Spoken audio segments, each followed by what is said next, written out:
Celtic News have an exclusive this morning revealing 6 positions the club are targeting in the summer window, and it is a lot to get through. We also have Sevilla keeping a very close eye on a Celtic winger whose future is hanging in the balance, a new Norwegian defensive target emerging, and a brilliant story involving the partner of one of the squad who was right in the middle of the title day chaos.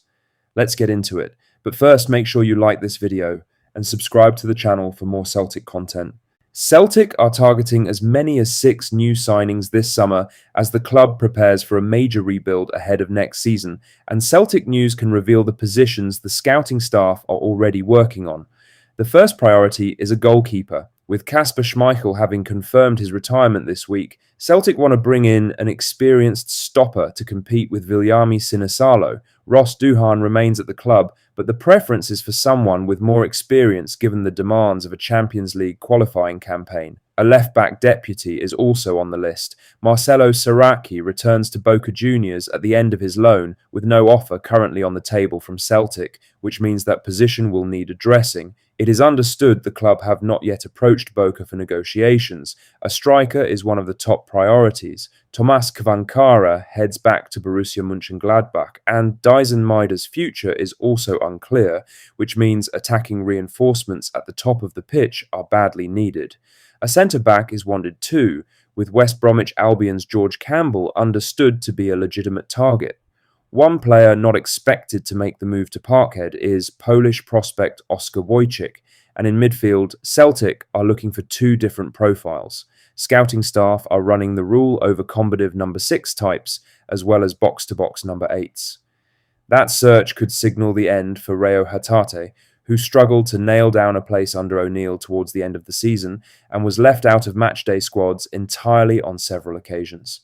6 positions, 1 summer. Whoever the new permanent manager is, they are walking into a squad that needs serious work. Now for the main story, as Sevilla have been reported to be monitoring Luis Palma ahead of a potential summer move, with the Spanish club keeping a close eye on the situation between Celtic and Lech Poznan. Palma has spent the last season on loan at the Polish side after falling out of favour at Celtic Park. The move did him the world of good. He became an important player for Lech, rediscovered his confidence and his form, and the Polish club have made no secret of the fact they want to keep him beyond the loan. The problem is that negotiations between Lech and Celtic have been dragging on without a deal being completed, and that standoff has opened a window for other clubs to start paying attention. Spanish journalist Alvaro de la Rocha confirmed this weekend that Sevilla are monitoring Palma's situation closely. The report makes clear there have been no direct contacts between Sevilla and the players' representatives at this stage, but they are watching how the Lech situation develops with real interest. It is a significant development when you consider where Palma was 12 months ago. He arrived at Celtic in 2023 with a lot of hype behind him, scored a famous Champions League goal against Atletico Madrid in his first season, and then gradually drifted out of the picture. Loan spells in Greece and Poland followed. Now, after a season of regular football, a Spanish top-flight club is monitoring him. That tells you everything about what consistent game time can do for a player. Celtic now have leverage if they want it. If Sevilla's interest grows into something concrete, a bidding war could develop and push the price above what Lech were willing to pay. The summer is just getting started.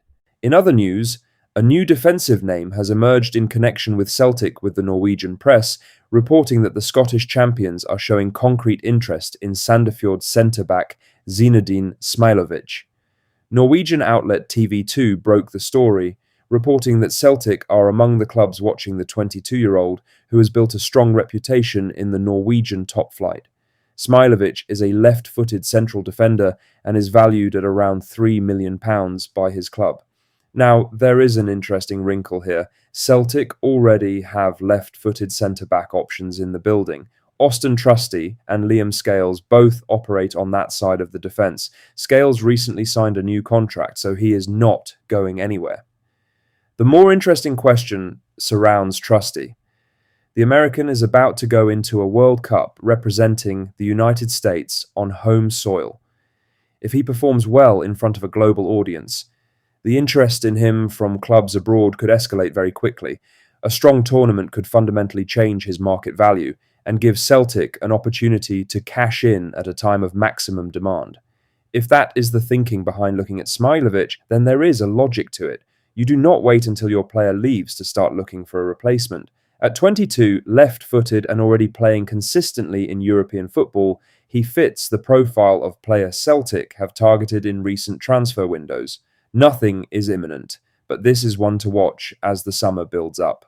In other news, there is a lovely story to start the week with involving Perry Edwards, the Little Mix star and partner of Celtic midfielder Alex Oxlade-Chamberlain, who was in the middle of all the title day madness at Celtic Park and had a brilliant time. Edwards was at Parkhead for the final day of the season when Celtic clinched the league in extraordinary fashion against Hearts, and she has been speaking about the scenes on Heart Radio this week. She said, "I love it. I'm so happy for them. It was honestly, I've never seen chaos like it in my life in the best way possible. Like the way that everyone runs on the pitch after is quite scary, but epic, isn't it? It's pretty wild. But it was good. It was nice to be a part of it. And my little boy, Axel, he's football obsessed. He's 4.5. And then the bit that will absolutely melt Celtic supporters." She added, "Axel was just in his element. Like, he loves it. And he's like friends with Austin Trusty, and he's like, he's my friend, he's my friend." So, yeah, it's such a lovely atmosphere there. A 4-year-old lad, best friends with Austin Trusty.